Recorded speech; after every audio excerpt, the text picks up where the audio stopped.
Coming up on the Sairaj Kamath show. The metal dream is not easy to live. It's not like that you're gonna be out there, you're gonna get everything silver served on served on a silver platter. No, you will have to slog. You will have to do it till the moment you're on off the stage and you're back home. You will have to do it. I think to this date, the Chainsaw Unicorn is your most popular piece of merch, right? Yes. We've had international bands, huge bands, copy that blatantly out there. They just copied straight out. Oh. And we've literally approached them. We're like, what the fuck are you doing?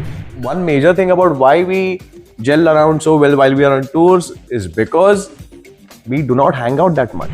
What are the metal fans in Japan like? How do they respond to you guys? The difference is that when the show starts, so if it's like a 7 o'clock gate, you will see people in front of you at 7 o'clock dot. They will not move when the band is playing. The movement you'll see is in the mosh pit. I reach the studio at around 8 a.m. in the morning. I call up Gurdip and I'm like, Gurdip, fuck, that is so cool. अपने लिए vanity van है. And Gurdip like, भोसड़ी के अपने पैसे में से ही जा रहा है वो mention.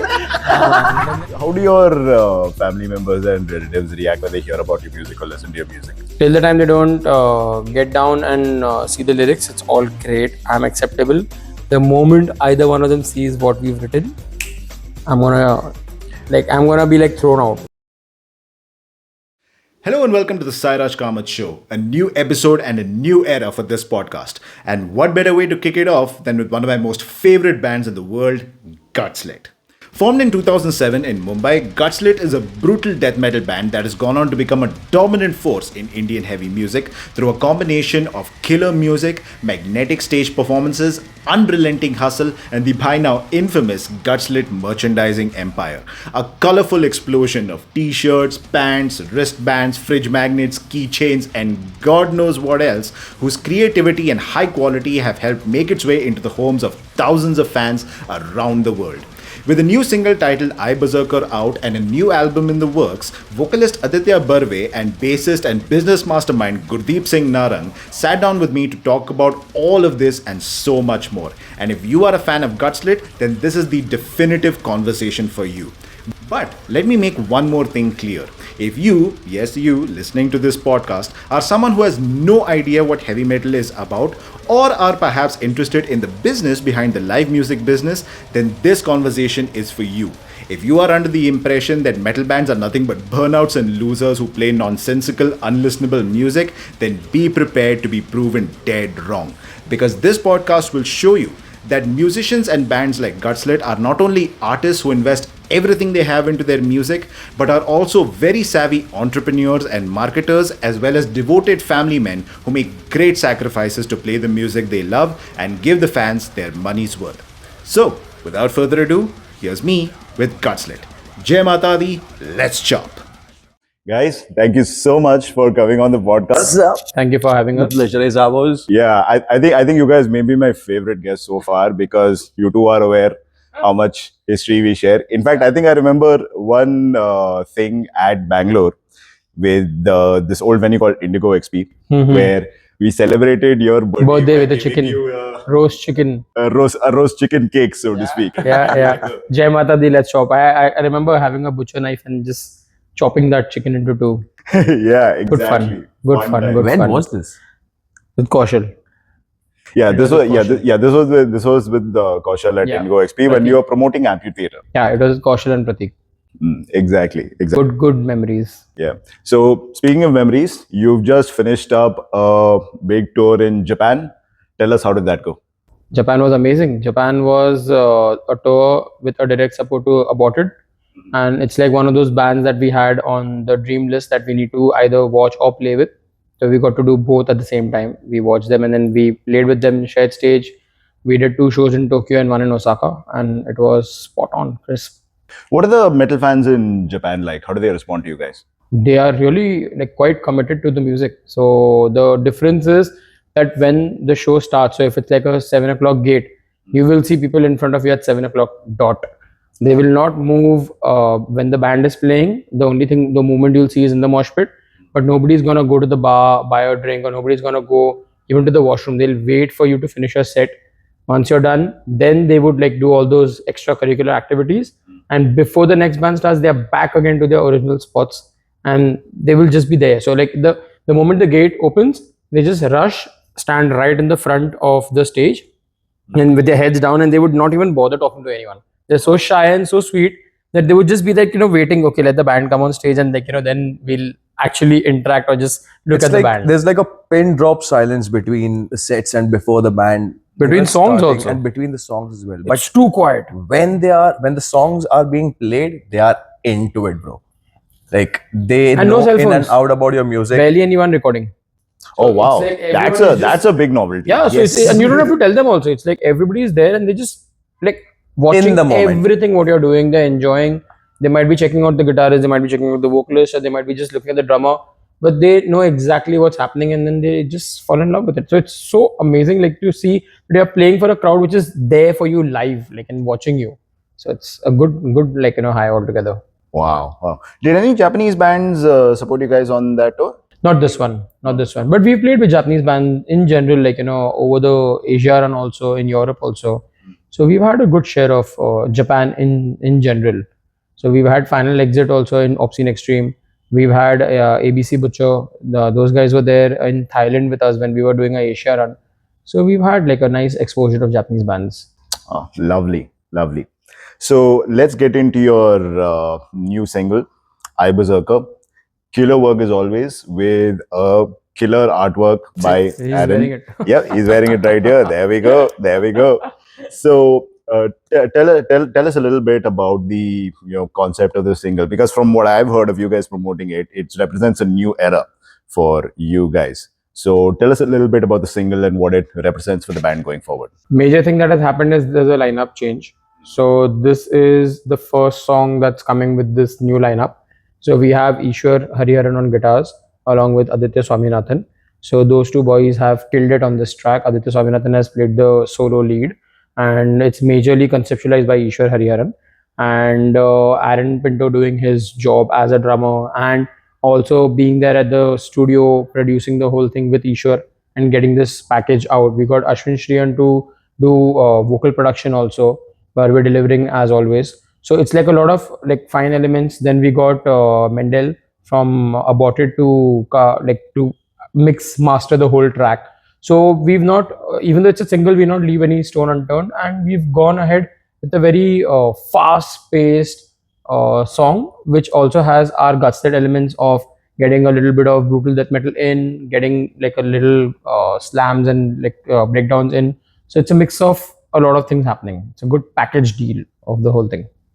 I understand there's some storytelling behind the concept of the single also, like a story behind it. So what we are working on this album, so the last album that we had, Carnal was based on serial killers. We had different killers that we were really admiring, not admiring, but then it's like more of like the killers that actually like got us to that point, like wow, like they are so precise and like meticulous about getting things going. So Carnal was like a very serial killer based album. Every song was dedicated to a serial killer. Coming back to this, now what we are thinking on these the next few tracks, like how I Berzerker is, it's about like like outright destruction of things, like getting that whole novelty angle of anger coming together with rage and just being out there and destroying, and also getting a little bit of that borderline different world platform where like you would have like undescribable things of how like destruction might happen. So we're just like treading on those lines with I Berzerker also, and the future album that's gonna come up. So did all of you have an input into this concept, or was it just Ishwar? Concept wise, for the lyrics and the whole concept, so concept is something that we work throughout amicably. We talk about it a lot. So me, Aaron, Ishwar, we had like a lot of ideas, like back and forth. Lyrics for this has been written by Ishwar, so he's covered that angle through that projection, and I feel it's a good job of like letting him take charge and working around how he would want to envision it or how he has envisioned it and getting it out there for people. So it's a good fun of things. Barve, do you think you have ascended to the next level vocals wise with this single? Do you see any change from how you did things in Carnal? Well, when it comes to Carnal, yes, there are a bit of changes that I have, practiced over the years, gotten them probably comfortable enough to use them on a record, probably, And it is also a different approach to Gutslit because people have known us for being a slamming band and having those, typical guttural vocals which are under a certain uh, tonality and things like that. But then for this record, I wanted to actually, go all out and use all spectrums of death metal and be more prominently out there with, and not just being, limited to a certain style of music. So, I mean, I have heard it from a lot of my, friends and other vocalists around that I do a lot of different types of vocals. So why not use it with Gutslit? So I have finally taken that advice and, put in a lot of different stuff, which I think goes really well with the whole new sound that, we are trying to go for. So yes, I am. Okay. What does a typical writing session look like for Gutslit? Writing session is at the studio with like the guitarist coming in with riffs that they might have worked on, or with Aaron sitting with his weird ideas of like, oh, I want to try this. Can you write something on it? Or back and forth of the drummer and the guitarist coming together. And Well, it's pretty old school. Like, if Sit we do down, not work work on in it. a way where, somebody has come up with the whole song and then give it to somebody to just put on some parts. No. We sit in the jam room, kind of work our things out, discuss about what more could be done or what could be added to, enhance the whole listening experience of it and things like that. So it's Aaron and Aaron and Ishwar or Aaron or Swami who comes up with the whole backbone and the whole blueprint of the song. But then of course we all have our inputs wherein, There's a lot of cross-referencing also, like, that we keep on doing. So since we tour so much, there is so much of exposure to different bands from all over the world. So like last year itself, we covered 25 countries. So then, there's so much of like different genres that are coming up and we get to see them like hands-on, like, we're like right there and we're seeing this develop. So that all comes back to the studio or the writing, like, space, and we just cover it up from there. Have you guys ever fought over getting your stuff into a particular song or album? Always. I Death mean, metal band, I mean, like, it has to have its opinion. No? There has to be like thing like, I love this riff, I want to do it. But then there are always logical ways of how and where we put it. We let anybody and everybody put their parts in for sure. We practice it or play it over weeks and months. We try to take it live also, and we try to hear it ourselves multiple times before we lock in a proper song. So like the Berzerker is not the first song that we've written technically. The first song that we've written is still under works, like, where we still feel okay, we can get maybe one or two things here and there added, deleted, and we still have like a rough skeleton of it, which is also kind of done, but then we are like still not there. So we wouldn't like lock in anything like today you've come at a jam, this is the song, done. No, like we just keep on belting it out over the next few days or weeks or even shows and then see how it goes. So at the end of the day, it's kind of like you think about what serves the song. Yeah, there are the times when song, we actually the sound, the purpose of why the earlier part is there. So and you think about all of those factors, man. And see, frankly speaking, it's 5 people coming together to be one band.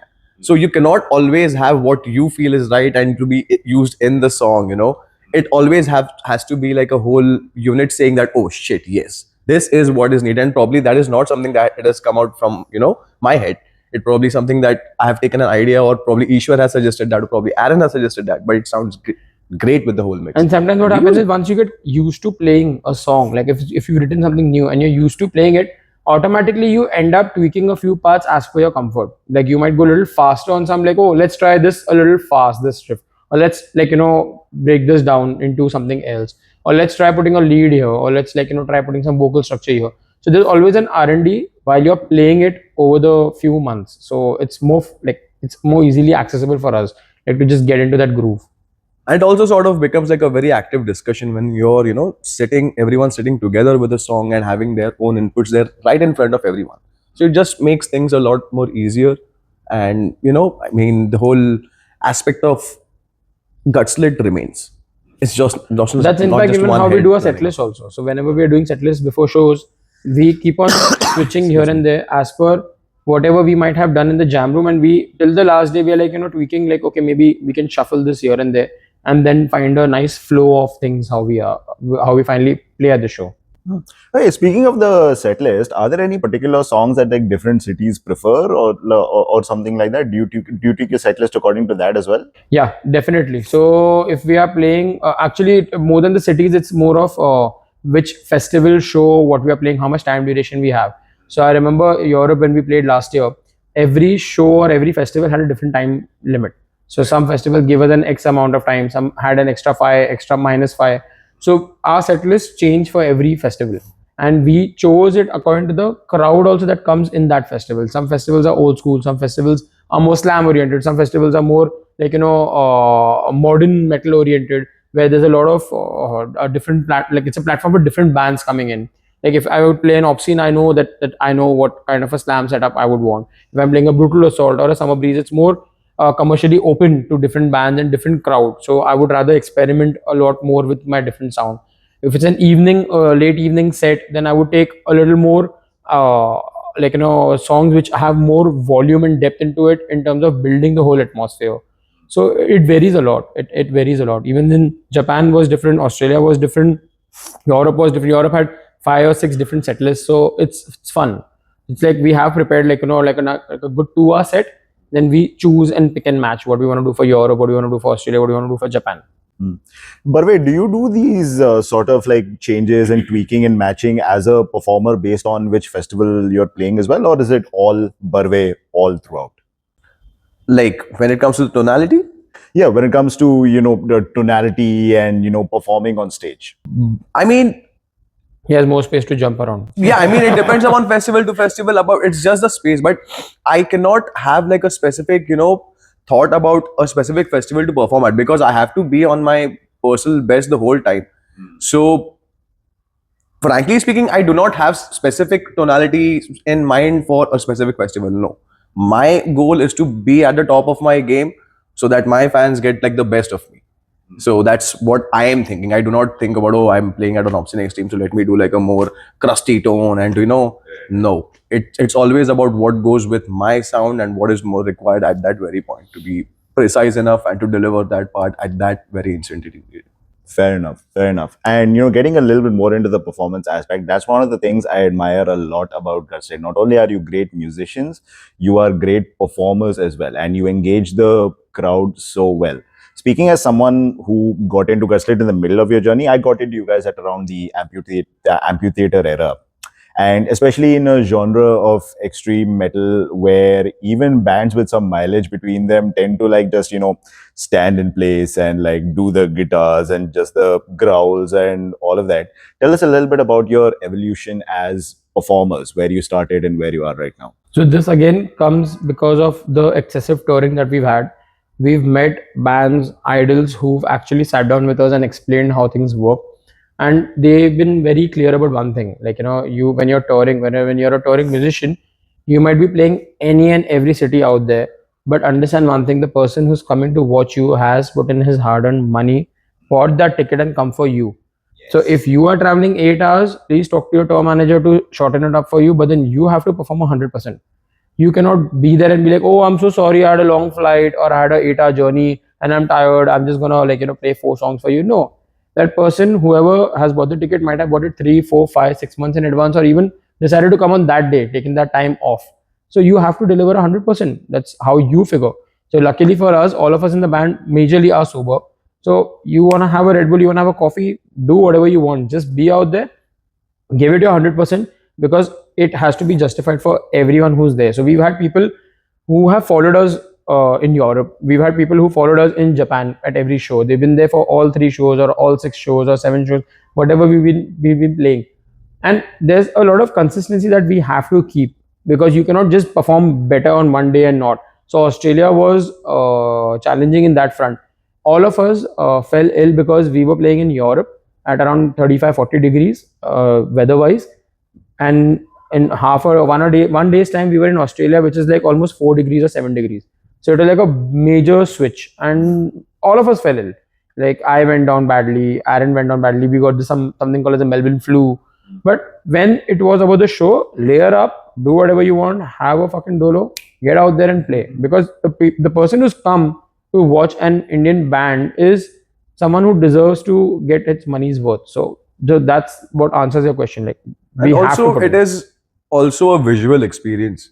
Like you cannot expect a band to be just standing there and performing their parts when there has to be that movement. There has to be that, energy on stage. Where, like we enjoy playing our own music. To be very honest. yeah, I mean, I you want to have party. to. I want to go out and party. I Yeah, don't want to just it's- and- fucking go there and just play those like whatever 10 notes of 12 notes that I have And written being down the now. proud endorsers of party metal in India, we have to Yeah, be that man. energetic on fucking stage, bro. Like, come on. You can't expect a Gutslit gig to be, just people standing and just watching at us. That's not what we represent. So we want a party to happen down there while we are partying on the fucking stage, bro. So that's what I. And that's the energy we feed on. Yep. To be honest, if we are not active enough on stage, the crowd is not going to move, and the crowd is not moving, then we don't feel the vibe like to go beyond a certain point. So that's the best part about playing shows which are full of energy, that you are giving energy and then you're getting it back from the crowd. Yeah, exactly. It's a symbiotic experience. You Yep. feed off each other's energy. Yep. Yeah, and I'm so happy to hear you take pride in that, and especially giving people their money's worth. Always. Because lately it feels like with some artists they don't even think about that part. They only care about where's my stage? Is it good enough? How much am I getting paid? That's it. Now, so that's the same thing that we put it in our merch also. So whenever we are touring Europe, especially, we see a lot of substandard merch, especially from big bands. And the moment we ask them the question, why are you printing substandard merch? They're like the quality of the t-shirt or the print quality. Like it's literally like a blot. It's like a small print. Why? I mean, why am I paying 30 euros for that t-shirt? Even though you're my favorite band. Their answer is like, see, we tour so much, we want that t-shirt to wear out. We want it to wear out in a year or two so that next time when you come for a show again, you will buy more merchandise from us. And I'm like, Wow. and on the other hand, Gutslit prints like, on the best cotton quality that we can print on. Our prints are the max size in terms of whatever print quality we can do. And we put in all colors that Aaron can freaking fart out. Like, Aaron wakes up in the morning and he draws something and he's like, yo, Gurdip, can we do this? I'm like, fucking do it. I want it on a t-shirt and I want it there with a person, like, so that even after 4 years, if I'm meeting him, the t-shirt should last. Like, obviously, it's natural, like, some things might not. Like, I'm sure a lot of people might say, like, okay, yeah, this is not working, that not working. But that quality should last. The same thing that it should be money's worth. I mean, we come from that time where we used to take pride in having a favorite band and having like about 10 t-shirts of them, and But nowadays, the merchandise, you cannot have those 10 t-shirts at the same time because they do not stay. But we want to be in that zone where, fans could kind of take whatever t-shirt that they have bought from us over the years and, use them whenever it's needed. So that's the whole goal, right? Be out there and last. Quality over quantity. Yeah, and this is the first time I'm actually hearing about this, where bands like intentionally print it cheaply so that it wears out and fans have to buy the t-shirt again. It's like the whole planned obsolescence thing with technology. Because the thing is, like, see, it saves them money. The moment you are a big band and you're printing thousands in quantity, first of all, and you're printing a smaller print and you're printing on a thinner cotton or something, it becomes like literally half the print cost, and that margin like just shoots up for them a lot. And it's expensive to tour, definitely, for them also. So they have to cover it up somewhere, and the fans are okay paying. They don't have an option, so we can't complain about it. I'd like to go back in time to the beginning of Gutslit and work our way up to the present. So tell us about the origins of Gutslit. Just because you joined in late, so now I should go back in time. And that's your mistake, not my mistake. You should have been there. Yes, I know. I should have been there. If only I had a time How old are machine. you? I am 31. So not that old. Now you should have come for shows. Yeah, exactly. If only I had known. If only I had known. Okay. 2007, Gutslit started off. It started off with me and Daniel Bangera playing guitars. And we had those awkward days. So we went online and trying to find a drummer and a vocalist. Luckily, we found a pair, like a vocalist with a drummer hunting for a guitarist and a bass guitarist. So it just lined up perfectly well. So we had a first lineup. Now came to jamming. There were no jam pads or studios and all. So we went to the drummer's house, picked up the whole drum kit, got it to my house, put it in the driveway with bed sheets and like literally like leftover curtain and everything on top to just dampen it up, and started playing Cannibal Corpse, Death, and Cannibal Corpse and Death, the two major bands that we covered. And we had a great time, and even Fetus. Started off there, played our first show in a college where people were petrified by the name Kill Your Mother, Rape Your Dog. We were asked to like literally get off the stage and like not enter the premises at all. But yeah, I mean, it was fun. So that happened. And immediately we hit international. We went to Thailand. We were probably the first extreme metal band from India to play an international show. That's true. And that was way back in 2008-9. We did a EP with a French band, Pulmonary Fibrosis, again way back in 2008-9, somewhere there. And again, like, it was like everything was just going beyond what was normal that time. Like, people would struggle to like reach a place and play a show, and we were like, fuck this shit, we are going. Our drummer left, and we were like, we still have to play this. So the Thailand show was also on a drum machine. It was pre-recorded drums.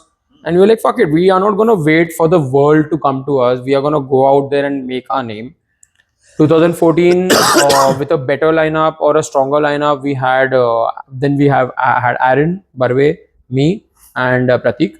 So we hit Obscene Extreme, and from then on till now, it's been like 25 countries in the last 10 years or 11 years or so, and we've set a benchmark where reaching all those cities is impossible for even like not impossible, difficult even for a tourist, but then we've gone out there and we've played a show. Oh yeah. So like a quick like move from 2014 to 2026, we've covered 25 countries. We've had massive lineup changes and all. We have Ishwar and Aditya Swaminathan. So now we have like a proper dual guitar attack.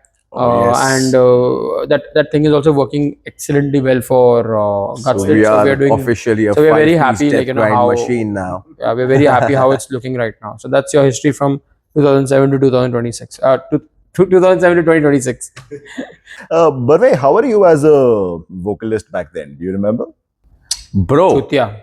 yeah, I mean, so I was 19 years old, man. You were When I kids, yeah? auditioned for Gutslit, this must be the end of 2010, and that's where I auditioned for Gutslit along with 5 other vocalists, and I never imagined it, bro. Like it's still, So I'll tell you something, bro.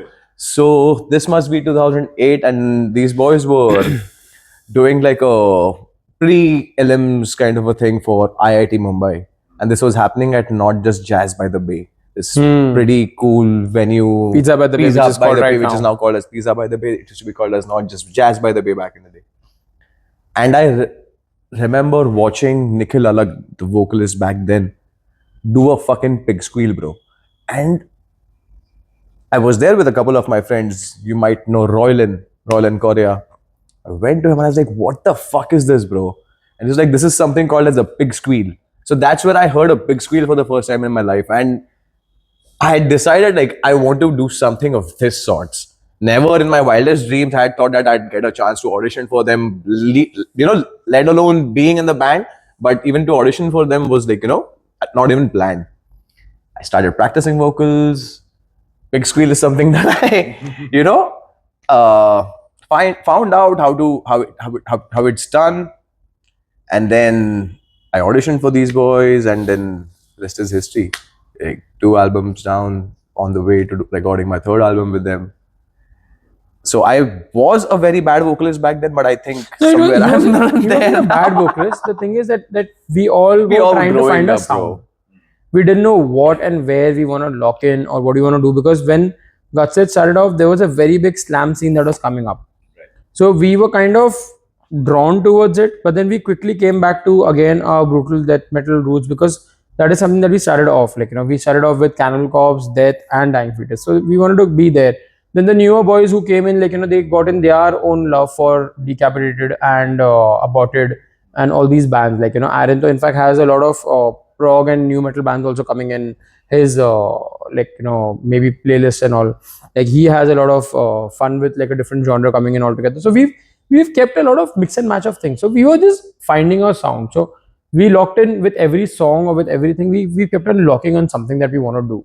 So yeah, from there till now, it's been quite a growth for him also. Exposure that he also got with us altogether, to see different vocalists out there, to see different frontmen, how they are covering it up. There are so many good drummers who do such amazing vocals also. So then, there's so much of data out there to just absorb. So it's good fun. Right. And getting into the first album, skewered in the Sewer. skewered in the sewer. So like yeah, in my eyes, it has all the hallmarks of a Death Grind album, right down Yep. to the Mark Reddick Yep. artwork. But even then, I think it was a sign of bigger things to come. So, what is your strongest memory from making that album? Me and Daniel sitting on top of my terrace, looking at the gutter down and seeing a dead rat and saying, "Hey, nice, there's a dead rat in the sewer." And then he suddenly said, "Skewered in the sewer." I'm like, fuck, let's name this album "Skewered in the Sewer." That's my greatest memory. Fucker used to get me whiskey, and I used to just drink neat that time. Obviously, we all had our own heartbreaks and all. Like, fuck this shit, fuck this life, and then gone down. So yeah, that's the that's a good memory I have of Skewered in the Sewer. But yeah, Mark Reddick was an absolute treat. I mean, it just worked out, and he just agreed to do it, and I was like, wow, and it was amazing to have him on board. It did take us a lot of time to get things going because we were again going through a lot of transition of lineups. So Aaron Pinto had just joined in, and we were like, "Hey, this is the album. You need to record this, learn drums, and fatafat do it." And he's like, "Bro, I've never recorded drums in my life. Like, fucking, we'll have to do this." We got Hamza back on board to program the drums and just get everything, whatever Aaron was doing, whatever Abhishek Nandi had passed on, whatever Aaron also wrote. Then Hamza like quickly programmed it quickly, as in like everything takes months and years. So that quickly kept on happening, and then we finally had that album where obviously Daniel had a lot of like a good vision of getting nice slams, like old school music sound coming in, keeping it raw. Like a lot of people prefer Skewered because it was very raw. It was not like polished how it is. Hands down, one of the best guitarists I've ever seen in my life. Daniel, genius. So he'll just randomly come up with a part and he'll just play it, and you're like, what the fuck just happened here? And he'll have that wicked smile while chewing his chewing gum. Like always chewing his gum.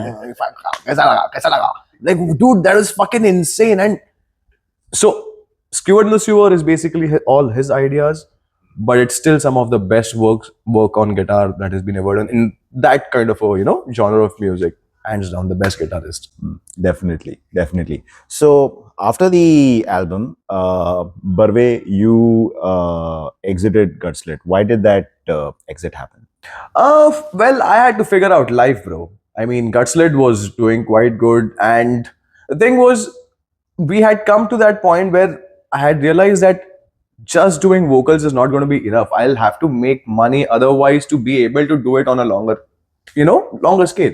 And for me, it was, I can say now after, reflecting back on life and, growing up, I would say that probably somewhere down the line, I had that thing in my head, like, I'm a vocalist of Guts. I'm the vocalist of Guts. Like, why do I need to have, a job? Why I need to, and those things were kind of hindering in my rest of my things as well. So I just wanted to take a break, figure out what I wanted to do, make money to be able to, pull it off probably again, or it was never planned that I'm going to be joining Gutslit again, But yeah, if the time comes, I should be ready enough to be able to pull it off.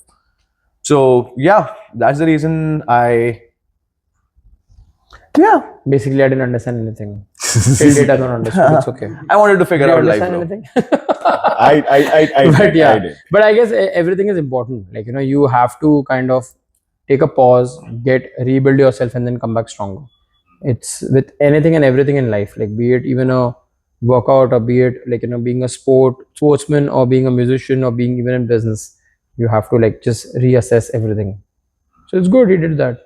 True. And I think that worked out for you guys in the Yeah, he long term came as back well. with his haircut and also like like he's nice, clean, like must chawa he's looking and all. So getting into the album after that, Amphitheater, your first and so far only album with Kaushal of Godless and Man Eating. Ex-Godless. Yes, ex-Godless and current Man Eating Orchid. Yes. If I'm not wrong.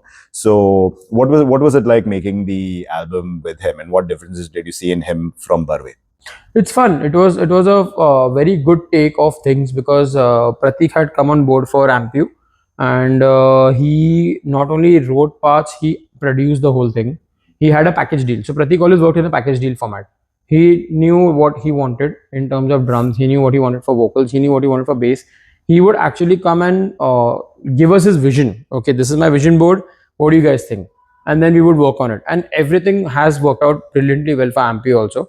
Kaushal was very headstrong about things what he also wanted. So it was always a good debate between a constructive debate between Pratik and Kaushal about how what would sound good and what would not sound good, because Gutslit doesn't work on a single pattern of vocal style. It works on different things. There might be a pick squeal, there might be a grunt, there might be a growl, there might be lows and highs and screams and screeches, everything. So where and what, how is going was obviously a very open-ended debate that they would have. Then Ashwin Shriyan also was there for that time to give in an extra opinion about how he would want vocals to be recorded. So lyrics were completely written by Kaushal when he wrote the parts. Patterns and parts were written completely by him. So he was a very self-sufficient person as a musician, very rounded. He knew what he wanted, and he would come to the jam room or the studio, like, because since he stayed in Bangalore, he would come with everything ready. Like, okay, here, this is my take. What do you guys think? And it worked out brilliantly well. It was a smooth process of getting things going. Okay. Okay. And also, in my opinion, amphitheater is where Gutslit became Gutslit.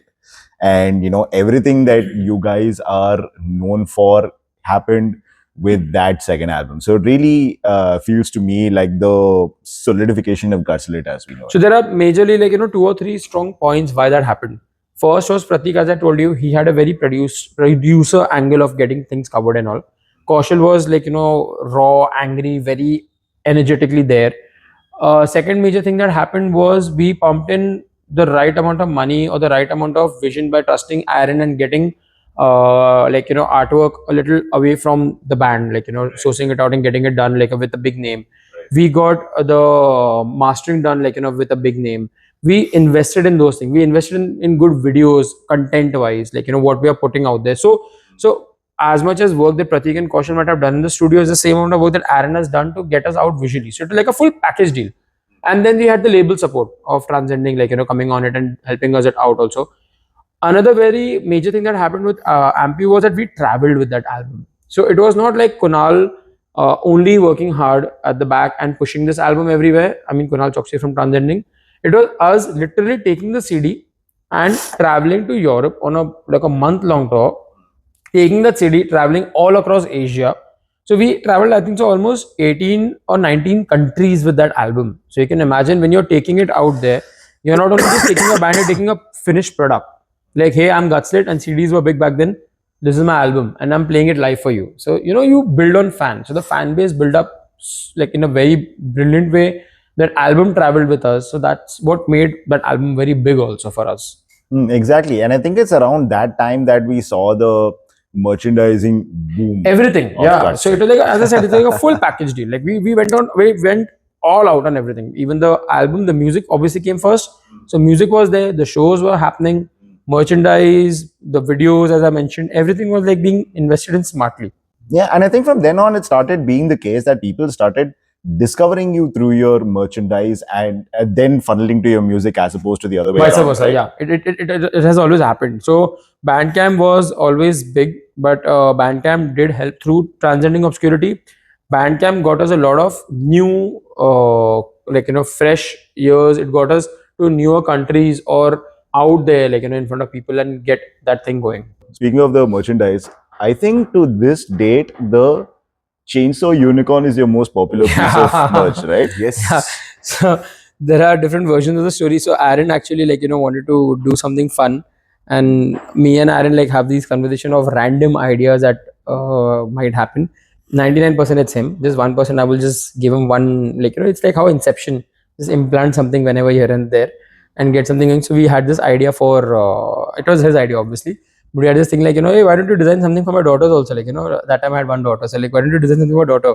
And I don't know what struck him, and he just made a unicorn with a chainsaw, and it just went all over. It was crazy. We've had international bands, huge bands, copy that blatantly out Yes. there. They just copied straight out. Oh. And we've literally approached them. We're like, what the fuck are you doing? And their artist is like, oh, I'm so sorry. I didn't know only that you had something like this. So I'm like, oh, so you had a dream about something that we've already Yeah, done. like hell they did. And you actually copied everything on it. And you're putting it out there. And it was very weird. Gutslit was the first band, I think so, to get that whole color angle coming in death metal. That's true. We got those white t-shirts coming in big time. We got fluorescent pinks and neons coming in. And now if you see, even the big bands and all, they all are getting this option of getting a more cuddly, cutie print, and they've involved elements of like unicorns and some fairies. And so Aaron also got one of those cat graphics done up, like a Yeah, kitty I have a graphic. fridge magnet of that Yes. cat. So we've seen that also being copied out there. Like it's just there, and we know those bands, and we're like, why are you just being so shameless about copying it? But then it's cool, I guess. The metal scene is too big and too small to not catch these fuckers, and also not to like call them out. You know, this makes me wish that we had Aaron on the show, because I would love to like delve into the design aspect with him and where his influences came from. From Aaron is in Japan. He's living his life. Let him live. See, now you have idea for another episode for this podcast now. Aaron is the busiest man in the band. So to catch him, you have to literally take an appointment and go. So yeah, you might meet him in some of the other countries. He's a single man. Yeah, he's living his life. Let him live. Yeah, and I think he's the only one of you who's not married now. That's what I said. He's a single man. So he's living his life. Let him live it large. So right after Amphitheater, you guys embarked on 3 major tours, if I'm not wrong. You went on a Europe tour. Yep. You went on a massive Asia tour. Yep. And after that, you went on a dual tour with Godless throughout India, where, according to your website, you really wanted to, make it viable for metal bands to tour the country. So Yep. what did those 3 tours teach you about touring in a financial and logistical sense? You won't get any sleep. That's the only thing I learned. Fuck your sleep patterns. Fuck your diet patterns. Nothing is gonna work out. You will have to slog it out and be there. Be it Europe, be it Asia, be it India. It's the same thing. You have to carry your own equipment. You have to break your back, and you'll have to play the show. That is the most important thing that I learned on the tours. So, but with all the merchandising and the profile you have now, is it viable for you guys to go on tour, and if not make a profit, at least break even? So I'll tell you how this thing works now. It works is basically there were 2 time periods in life for everyone: pre-COVID and post-COVID. Pre-COVID, this was like a pre-COVID era. Pre-COVID era was simple. It was easier. Things were possible. Like you be it in India, even though it was difficult to get so many flights booked in or getting it out there, but it was still cheaper. I mean, I don't know if you might or the people might here agree to this or not, but things were cheaper pre-COVID. I mean, I would get an India tour going with Godless. So basically, there are 2 bands who shared a vocalist. So obviously, that one cost of one member reduces. Gutslit was a 4-piece. Godless was majorly 4 or 5, depending on how their shows lined up. When we had one sound engineer who was there all throughout for both the bands. So what our idea was, like, try to get a smaller travel party in and then make it financially viable. Get a singular merch pattern in for the tour that we can share the profits or share the losses, whatever might happen at the end of the day. So that all those things made it viable. Like, cracking the deal, getting shows was a joint effort between me and Abbas. We worked it out together. He had a good grasp of local promoters, and he would get on the tours and like lining up and all. Logistically, we would work it out how and where, which is cheaper, because considering they are from Hyderabad and we are from Mumbai. So we worked out in a way where we would club Mumbai, Pune together, Hyderabad, Bangalore together. So I don't think so anyone before that had planned an India tour as such. Like, we tried to target it in a way that we could get everything financially viable for the band, and the promoter also makes some money. So that was the whole India angle financially, pre-COVID. The same pattern, if I copy paste now, post-COVID, it's not working out. It's not working out because suddenly everything seems expensive. The flights seem expensive. The hotels seem expensive. The promoters, are complaining about how there are so many shows happening. There are so many festivals happening. So obviously, bands are playing a city more often. So it's very difficult to get that same financial balance going. So I would say, rather, if a band does India tour alone in itself, it's easily possible. Like, you can easily pull it off nicely when you plan it up. So that's that. Asia was a very, very big risk that we and Silbert took. Again, back then, to book so many flights, I sat down with 10 different routes. I had to actually start from the east to the west, or west to the east, or the center to the west and east and back again. So we finally locked on a route where it's viable for the German boys also to come, and us also to start with Dubai, end up in India, Nepal, Cambodia, and do everything all the way till Japan, South Korea, come back. So that was a very big risk we had taken. I wouldn't say it was financially the best decision of my life, but experience wise and what we've gotten out of the band and the exposure, I mean, I would love to do it again any day. It is something that you would really want to do it again. Yeah, and I understand that a lot of bands in our chosen style of music do it for the passion. But the reason I'm asking about stuff like this is that with bands like you guys and also bands like Bloody Wood, it feels like there is a way to make music like this for a living. So do you see that happening? Bloody Wood, definitely yes. There's a lot of backing that they work with, and they have a more commercial appeal to the masses, and they get a lot more different angles covered up in commercially also. With a death metal band like Gutslit, it is still quite a struggle to get everything right financially. It is still an expensive hobby that we are working by, and you have to work your maths out smartly with covering up in certain countries, using that excess money and putting it in an album, or using that money and then again reinvesting in a certain tour, asking the boys to literally save for a certain period of time and come with a a preparedness that everything will not be covered, so you might have to take care of your things on ground also. So it's not something that I would say that you can compare between Bloodywood and Gutslit when it comes to this, because we are completely In independent short, right extreme metal music, if you want to play extreme metal music full time, you're not going to have sufficient money. now. We are an independent band. Like we are doing like it on our own. Putting it out there. Like it's literally not me and me majorly reaching out to people on a personal front and having everybody on my WhatsApp also, to the point that they are like such good friends now that till the time we don't put in that effort personally and get out there, it's not possible. And I don't have an agency back sending me an email, yo, I've booked in a 15-day tour for you. No, we have to approach every single promoter or find a band who would be helping us to get on board. So it's quite a struggle. I mean, it's quite a struggle to get out there and do it. Do you handle all of this yourself, or do the other members help?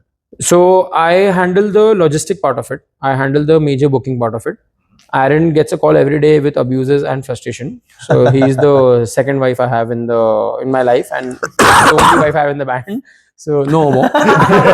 But so basically, it's like, yeah. So then that's my part. Then Aaron would do the whole design part of it and handle the whole creative angle. So if anything goes wrong on the road, I'm the one to be blamed for everything. So I'm always like shitting bricks till the last day, like fuckers, you all have to perform and then done. So then when there are days off in the on the tour, Gurdip is AWOL, I will not be there, or if I'm there, please give me drugs and I'm more than happy to be there. How does that affect the relationship between all of you? It's good. No, say I prefer working on my own. I don't like too many noses poking in my business. If you notice, Gutslit works very smartly at that.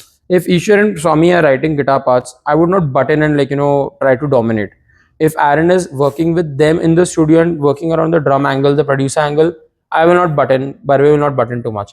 If Barve is doing his part of getting vocals structures in with Ashwin Shri, going out and recording also anything, we will not button everywhere. When it comes to touring, if I have lined up a certain number of shows, Aaron would keep on poking, hey, one more, let's do here also, let's do there also. And I'll be like, he'll just pushing me, okay, you can maybe try one more here, or maybe you can try one more there.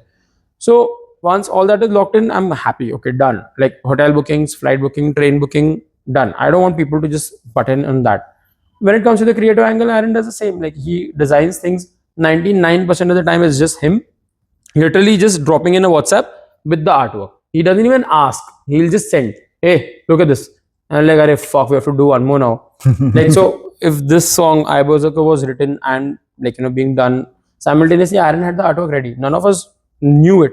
He just dropped in the file in the WhatsApp chat. Yeah, see how this looks. And we were like, fuck, it's great. Man, I identify with this so much because I have that whole controlling tendency with all the projects that I do. So even when people with good intentions come in and suggest like, hey, you can do this, you can do that, it takes me some time to adjust to it and do it. Yeah, I mean, as you said, that you edit all these videos on your own. There's a certain vision that you might have, you might want to work on that front. I'm not saying that we don't take opinions. We do take opinions. After fighting for 10 different occasions, I would take the opinion on the 11th time. But yeah, we do. But take this is something that opinions. we have learned over the years, bro. Like, you have to be open-minded because you have to keep putting out something new, and for that you cannot be stuck in that one whole mold, bro. You have to need to know more things, apply them to unless you put them and you don't know if it's going to work or no. And one major thing about why we gel around so well while we are on tours is because we do not hang out that much. It's while on tours that we are together. And We rest also of give each times other we the are- breathing space. It's like everyone has their friend circle of their own, which they love to hang out with. It's only during jams and while on tours we hang out as a band. So that So that's something that we've learned on the road again. That is a very important thing that I would put it out there for every band. When you're on tour, please learn to mind your own business at a lot of things. You cannot get into someone's face 24/7. That I've learned the hard way.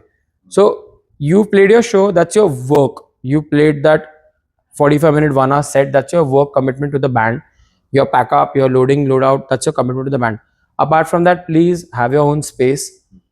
Go out, get a drink, maybe with your local friends, maybe some friend from back home from India or somewhere, or you made some new friend out there. You want to talk to the promoter, you want to talk to some, like, you might be gelling with some band member touring with you. Not necessary that your guitarist or your drummer might gel with that same person. It's okay. True. Please have your own breathing space. Like, Ishwar is more out there. He can talk to anyone and everyone. So he loves, like, having his old friends also come on at shows. Like Aaron and me have a very good bond together, and Barve and we all have we share a very old bond together. So there are times when even if we're sitting in a flight together, we might even sit together and watch something, or we might just not even talk to each other for hours. It's okay. I mean, just have your and breathing we are space. very used to it, bro. It won't, we won't feel like अरे यार 1-2 दिन हो गया मैं गुरदीप से बात ही नहीं किया, कुछ गलत हुआ है क्या? No, that's not कुछ नहीं possible. ऐसा। Gurdip talks ऐसा 24/7. कुछ नहीं हुआ ऐसा। I talk 24/7, and I have to be the mother and the father on the tour. I have to be both on the tour and be like, fuckers, wake up at 7 o'clock. So if you have to leave at 8, I'll be the one getting up at 6 and then making sure everybody fucking gets up and takes a shower and all. I can't do band members without showers. No, sorry. Hygiene comes first. We fucking take a dump, take a shower, wash our fucking ass, and then be out there. So very important. I mean, yeah, that is one thing. As a band, we like to smell good, bro. So Always. yeah, out there and The smelling good smelling boys. Like, so at European festivals, when we handle our own merch, the first question is like, who's handling your merch? I'm like, we are gonna handle our merch. They are like, oh wow, amazing. So when we're handling our merch, people come to us, meet us, hug us. The first thing they actually ask us is, oh, how are you smelling so nice? And I'm like, I take a bath. yeah. I mean, we You're have at a something festival called as a ground perfume that we for use 4 days, and the fourth day I can smell you from the first day. I can see that smell degrade till the fourth day. Not me. I'll have 4 different perfumes for the 4 days. Every day you will smell a different Gurdip. Like, oh wow, what is this? Oh, you're wearing you're wearing this, you're wearing that. I'm like, fuck. Oh man, this is reflecting well on you guys, but not so much on extreme. Dude, we carry perfumes even on stage. I mean, Bro, the moment we you're in get a festival done, setup. You're using shared bathrooms. It's dirty. I mean, it's how it is, bro.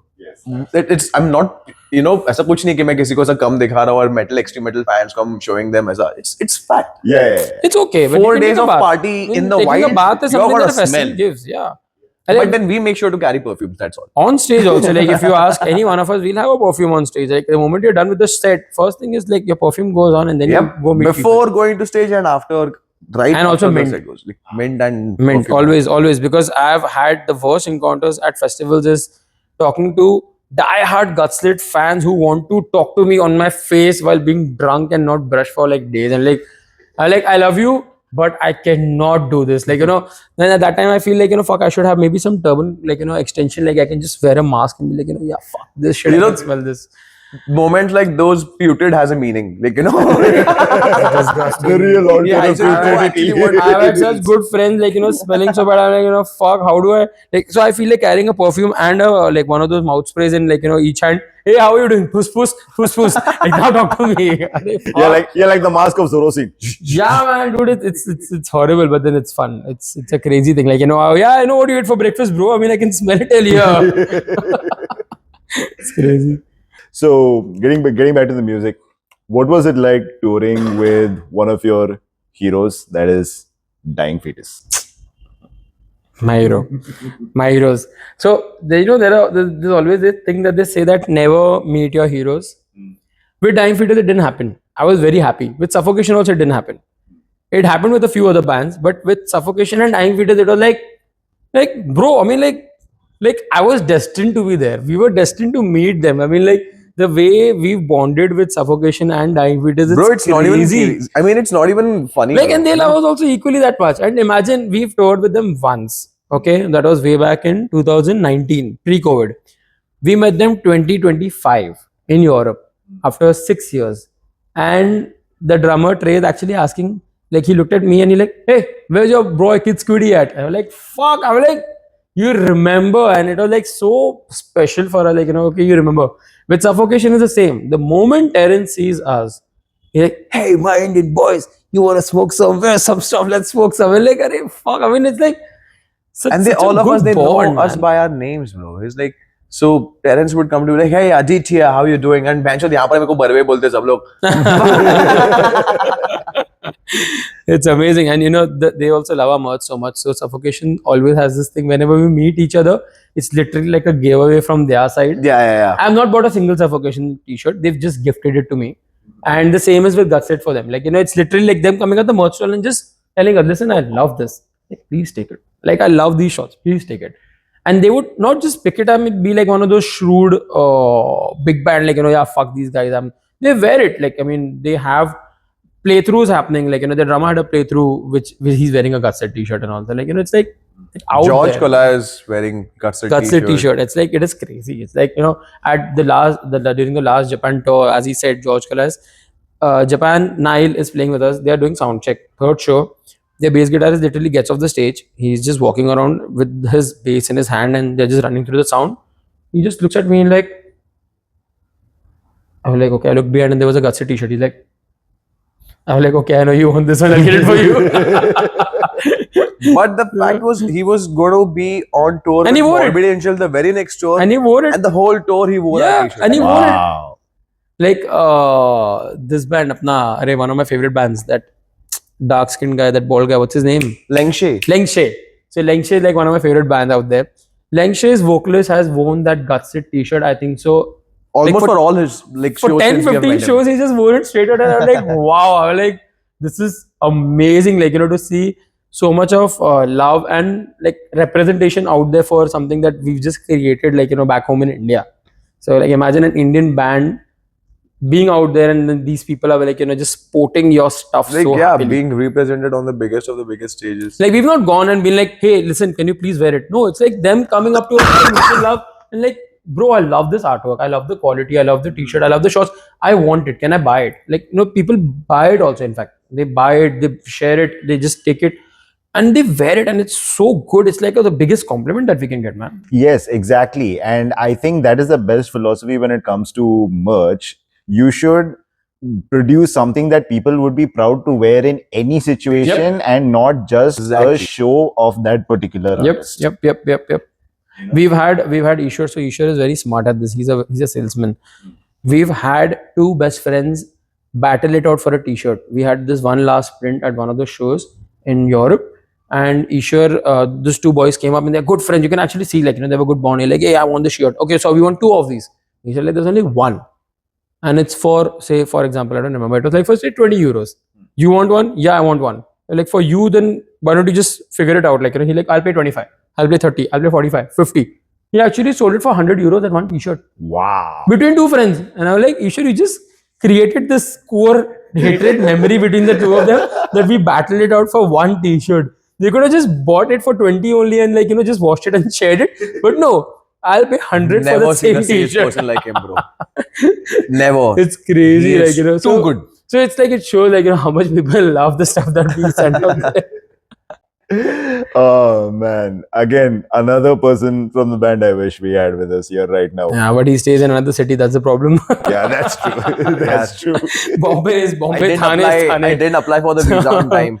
So Yeah, just like how Bangalore is Bangalore and Electronic City is Electronic It's City. tiring. Like since the timing, we just came back from Japan, and it's just been relentless 3 days of everything, like life, like partying, meeting up people, socializing, Lollapalooza, everything. So like everybody's just hustling everywhere.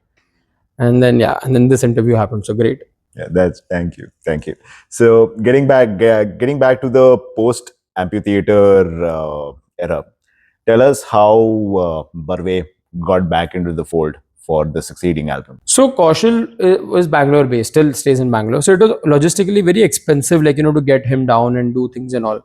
Pratik was being Pratik and he was writing stuff like, which he wanted to now move to the next level. He didn't want to just stick to ampu sound. He wanted to get more modern elements coming in. He wanted to, so what Gutslit is doing is like, what a band like, let's say, Napalm Death or a Dying Fetus has done.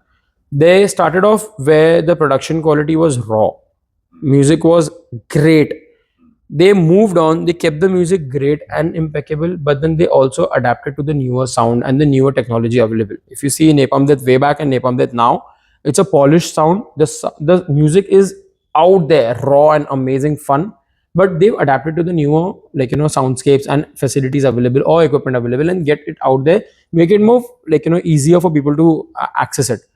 So we did the same, and Kaushal, obviously being from Bangalore, logistically being expensive, he's like, what, it's getting too much for me to in and out, in and out, in and out. I would rather want to, like, just kind of focus on Cordless and Man Eating, and Man Eating was doing great. It's still doing great. One of my favorite Indian bands. So he focused on that, and we were like, fine. We decided to, like, get auditions out again for things and all. So we spoke to Barve again. We asked him, okay, this is the stuff, you want to try covering it. And for some odd reason, this fucker can do Control C, Control V very well. You just give him stuff. Barve, can you ape this? And he'll do it. Barve, can you do this? Do it. So it was very easy. Like, okay, so we realized that Barve needs a set pattern. Give it to him and he will, like, justify it completely. So he picked up Kaushal's parts easily. He always had that skewered album coming in. So it was easier to get him back on board. Pratik again filled in the whole producer angle and, like, got everything together, and we gave him what was to be done, and he killed it at it. And when it also was because of a phone call that I randomly just called Aaron once to just vent out about my current job scene and everything that was happening around me. And we had that whole call for like about 40-45 minutes. And then I just put it out there like, bro, fucking slam karna hai bhai wapas abhi bhainshodh bahut ho gaya life mein. Enough of this break thing. I want to slam again now. And we had this conversation. It was done again, back to my whole, job and as I work said, and everything. Aaron is like that mushy ground in the middle. I'm like the principal, like that hard, like solid, like I'll be up there, very straight face. I don't give a fuck. I'm gonna be like with a fucking cane in my hand. I'll be like, no, this is it, the law. And Aaron is that mushy part in the middle. Aaron always, like, kind of knows how to get that conversation to me and get it done or approved. So he was the one who kind of scouted Pratik. He was the one who kind of got Barve back. He and Pratik were the ones who kind of gave me Kaushal's inception. Also, like, we saw him at a Godless show at Hard Rock Cafe Worli back then. So they just know, like, okay, we know how to talk to Gurdip and get this thing done in the band. So with him also, as he said, that call. Then again with Ishwar also, it was again Aaron, like, talking to him first. Swami also, I think it was Aaron only, or Ishwar, someone, either one of the two. Either of the two. So, like, he's that middle pack that we need, very, very important in Gutslit, that who's kept things kind of together. He's like that glue mushy thing you can imagine, like that the kids play with those slime. He's the slime of the band. Fucker is there everywhere, every corner. And he just holds everything together. He doesn't let things fall apart. So yeah, I mean, Barve coming back was Aaron. So if he fucks up again, I'm going to fucking call up Aaron and abuse him. Mothership is because of you that he's back in the band. So, yeah, I mean... Yeah, that is a wonderful way of putting it. Aaron is slime. Aaron is the slime of the band. The slime of the show. So, I mean, after that happy reunion, I'm guessing the making of Carnal was an absolute ball for you. Yeah, guys. because see, come what may, I mean, say whatever you want to, Barve was Gutslit and Gutslit was Barve. Like, he spent so much time in the band.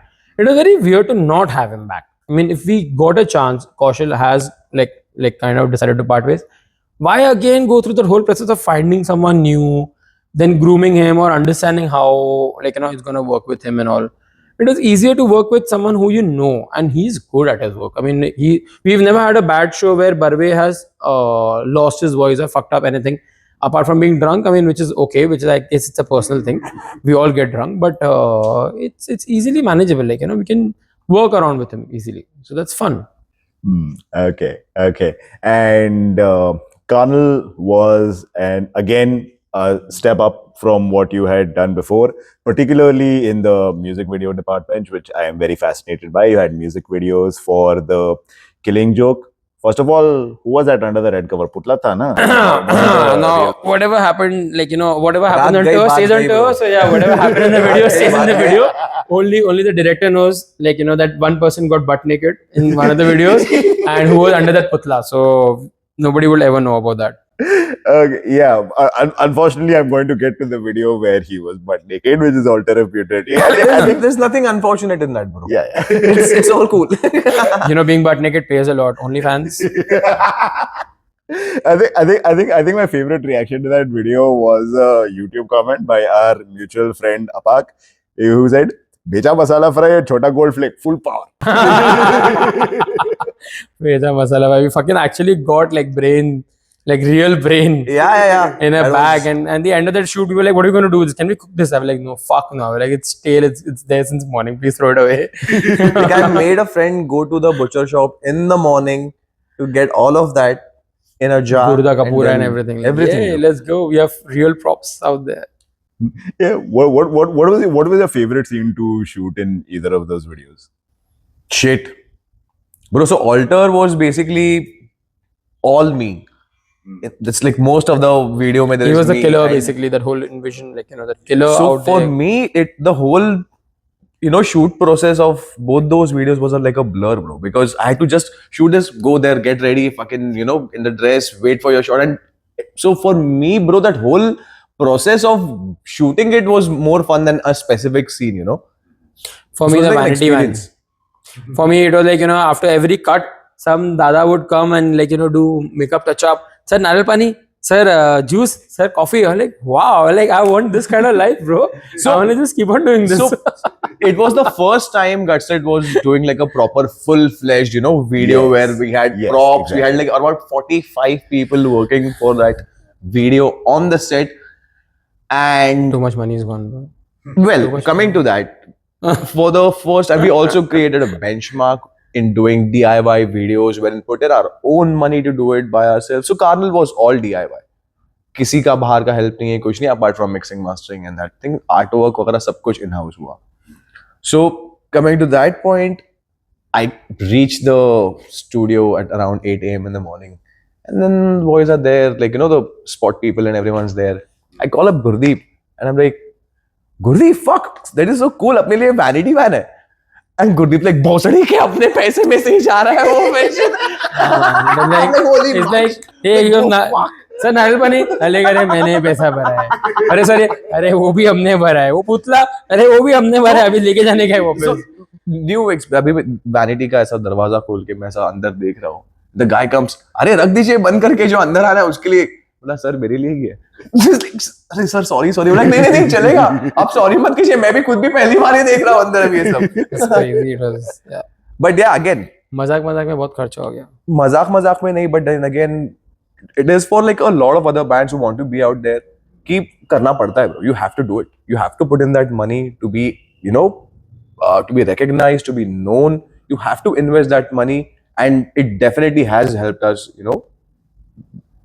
come to that spot where people now know Carnal. Right, So right. पैसा डालना पड़ा. Yeah, to make a work of art you can be truly proud of.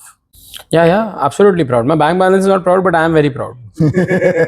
We're shooting this in my house. My kids are gonna hear this. Sorry, your vacation is cancelled because of this video, but it's okay. I know you'll understand this down the line.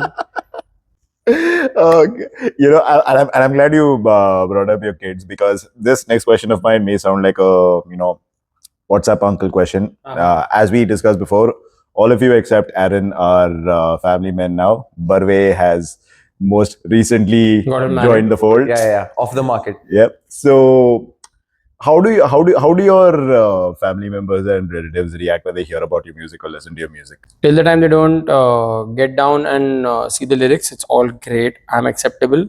The moment either one of them sees what we've written, I'm gonna be like thrown out. Like once they know, like, okay, Gurdip has written Skewered in the Sewer, where he's written about torturing devices and people being butchered and murdered and amputated and like God knows what all.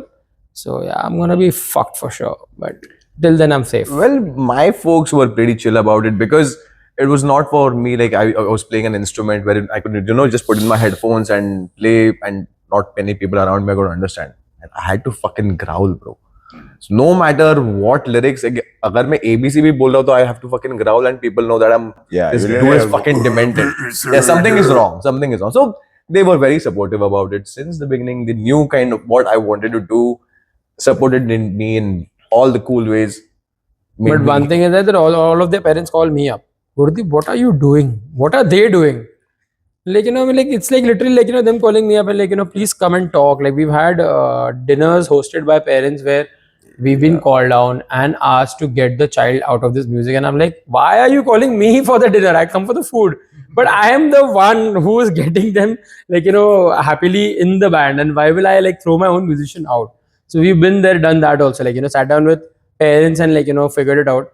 Like, before every tour, I'll get a call from Aaron's mom or dad also. And like, we'll do a video call, be like, please find a girl for him. I'm like, yes, this tour I'm going to find a girl. This tour I'm going to find a girl for Aaron. Aaron, next time you want a girl, I'm telling you, just come for Sairaj's podcast. This podcast is the shiz. It's the new changer in town. Aaron, my man, is born on the 2nd of February 1989. He's a good-looking chap, independent boy. Independent boy. Fuck, I know him. I know him since fucking 18 years now. I know him in and out. See, I am applying for all their visas, their tickets, and even their fucking passport renewals I'm taking care of. So I know when they are born and where they stay. I know their addresses by heart. 812 Mahakali. I'm telling you, like, see, 812 Gracious Mahakali. Bro, I have to do this. It's my job. I'm the manager also, and I'm like, the one like who's responsible, the principal, the father, and the mother of the band. So, gotta do it all. So, anyway. That's not my department. That's Barve's department. I don't do all that. I'm a good boy. Don't doing shit and all. You're talking about my kids here. Yeah. But I get the feeling that it's very important to you guys to have that balance between the personal and the musical. How important is that to you at this current stage of your lives to maintain that balance? Don't. If you ask this question little loudly, my wife is gonna come out and give you half an hour speech about what all torment she has to go through. Basically, you have to sacrifice a lot in life. If you wanna do this, you are really killing your normal life. And I'm from a family where I am out partying every single day. So like I am out there with my people who are into maybe Bollywood or who are into house or techno, and I'm out there partying and chilling. And the moment there's a jam or there's a show or a tour, I get so much beef for it, for just not being present for family functions or not being there for birthdays and anniversaries and God knows what all. Like I've just pushed this, I think so, way too much with my family, and they are not happy about it. To be very honest, they are not. Okay. Because they don't understand music. They don't understand this music. They don't understand why are we hustling when there is no money involved. They are not understanding why are we putting in so much effort for an expensive hobby. It's like it's a very expensive hobby that we all are running into. It's a passion-based thing for us. We love it. But it's very difficult for someone to explain it to your parent, like, okay, what am I doing? So, for example, if you see cricket in India, how many people do you see playing on the field? 11 plus 2 or 3 who are there at the back. But there are millions out there who are struggling every day to just reach that 11, like the playing 11 squad. There are so many who are there, there's the 13 and the 14 also who won't reach the 11 squad. Right. So, for them to go back home and justify why are you out in the sun practicing when you're not making it to the playing 11. So, it's very difficult for us to make it understand, like make them understand that, okay, we are not a Bloodywood who's out there, who's literally on global stages and killing it and getting everything backed up nicely. And I'm sure Bloodywood, understanding music, I'm sure that they are getting a lot of bills paid because of the music, which is great, which is how every band should, I would say, out there in the world, because everybody works hard. So I'm very happy for my boys in Bloodywood. Big shout out to them. That great. I'm so happy to see them get out there and get everything going right. That's true. But it's very difficult on the other hand for us to explain it to our parents or our spouse or our children.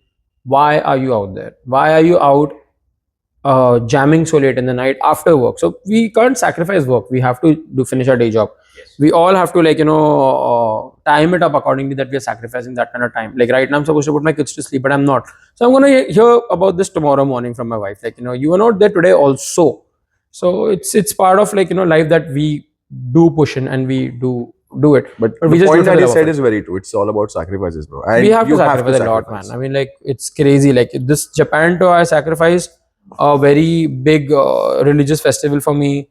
I sacrificed another, like, 2-3 events that happened and went by. I'm sure the boys, sorry, also have sacrificed. Like, so Swami couldn't make it to Japan again because of a wedding in the family. I landed and I was picked up from the airport by my wife, and I changed in the car, did a full Govinda, like, by changing in the car, and I reached my friend's wedding. So, we've been there. We do this on a daily basis. So it's quite a struggle. It's a full mind fuck of a struggle to balance. Yeah, I totally get it. It's like this vision that you have in your head that only you can understand, and when Yeah, other man. people It's a question dream it, that you can't it's- explain. Because whatever you do in metal, I'm telling you, I'm telling you all out there, like, to all the people who see all the big bands out there. Big bands are also pulling their equipment out there. They are, maybe they might not be like the ones setting up the whole drum kit or the amps and all on stage, but you are still sleeping in those vans. You are still hustling. You are still in your 40s, 50s, 60s. I've seen musicians who are out there just slogging it out. So the metal dream is not easy to live. It's not like, that you're gonna be out there, you're gonna get everything silver served on a, like, I mean, served on a silver platter. No, you will have to slog. You will have to do it till the moment you're on, like, off the stage and you're like back home. You will have to do it. So be ready for it. Like, whoever's in this scene, you will have to shuffle. It's not like Gutslit is living a very easy life. Oh, we've done it all, been there. We have done 25 countries, so we are, like, easily taking it. No, bro, we'll have to slog it out. Abhi, we have to go fight right from the airline staff. We have to fight with them till reaching the venue, till playing that, doing the sound check, doing the show, getting our equipment back, getting it back to our home country. It's always a struggle. So it's a tough fight.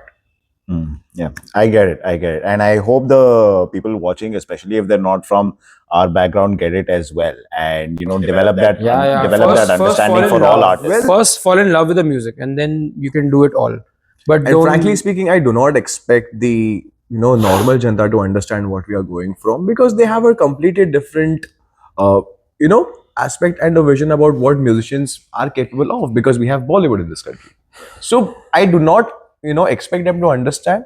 It's just that hopefully in the years to come it becomes easier for bands, so that the folks around them don't have to go through that. in simpler terms, like, if you see only Indian perspective, it's like how football is compared to cricket in India.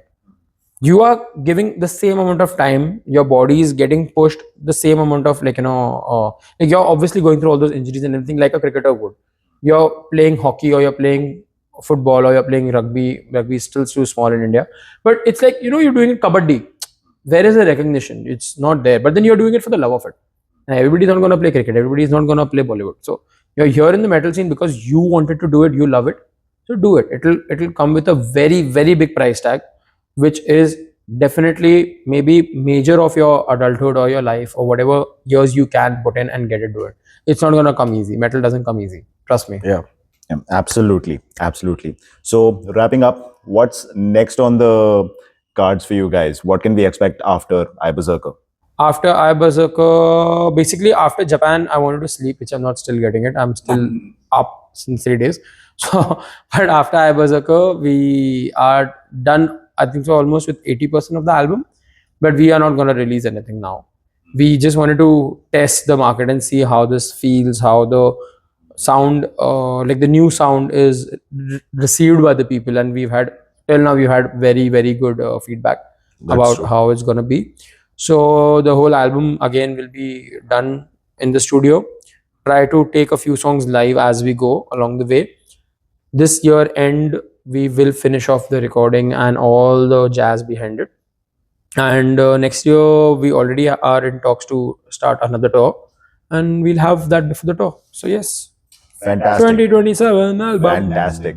And actually, before this podcast comes out, the video for Berzerker will have come out, Yes, right? so the video for Berzerker is gonna be released today, which is the 26th. I'm sure by the time this comes out, the video is out there for all of y'all. If you like it, please comment on it. If you don't like it, please shut the fuck up. I don't care. Obviously, I do care. I love you guys. But then no, if you genuinely feel that Gutslit is your favorite band, or if you have discovered us now and you like it, what you don't like it, please be very vocal about it. It's absolutely fine. We've seen old fans go, we've seen new fans come, we've seen old fans come back again. Like it's been like a very nice ride because people also go through a lot of shit. Like I've seen so many people in Europe also go through such a big phase in their personal life, pre-COVID, post-COVID, and through COVID, that they've come up to us and they've thanked us for saving them in some way or the other through music. Like I'm sure a lot of bands out there get it. Yes, that's been happening. We also get it. Like, we get our share of people who are very happy that we exist. There are people who've tattooed Gutslit on their skin. So it's so fucking heavy on our heart. Like, wow. Like, I mean, like, we can actually, like, I am still virgin when it comes to tattoos. No, so we have international fans, like, who've tattooed Gutslit on their skin even without us knowing. It's not like when like they've approached us, can we or should we? They've just taken the art and they've done it, and we're like, wow. I mean, like, it's crazy. Like that weight is too much. Like, we have to deliver. So yeah, I mean, like, we're working on the new album for y'all. So let's see how that goes and how y'all feel it. Fantastic, guys. Thank you so much. Thank you so much. for Thank you for your having us. time and energy today. I've known you guys. I've known the band. I've known the music for years. But after this conversation, I feel I know Gutslit on a deeper level. I can connect with it better. And I think this has been. You know what? I'll say it. I think this has been my favorite episode of the podcast so far, because we talked about so many amazing things, not only connected to Gutslit, but how people perceive our music. And that is one of the goals of this particular podcast. Especially, I hope that I'm not just reaching to the converted, but that people who have never even heard of Gutslit see Gutslit now, especially from the strength of this particular podcast. Thank you. All right. So everyone, thank you so much for watching. Like, share, comment, and subscribe. Do all the necessary stuff if you dig the podcast. Check out Gutslit's Berzerker. If you haven't already, backtrack through their entire catalog. Keep a watch out for their new material. Check them out on all the social media platforms, streaming platforms, etc., etc. Buy their merch, etc., etc. And if you like this podcast, thank you for listening. We'll see you soon.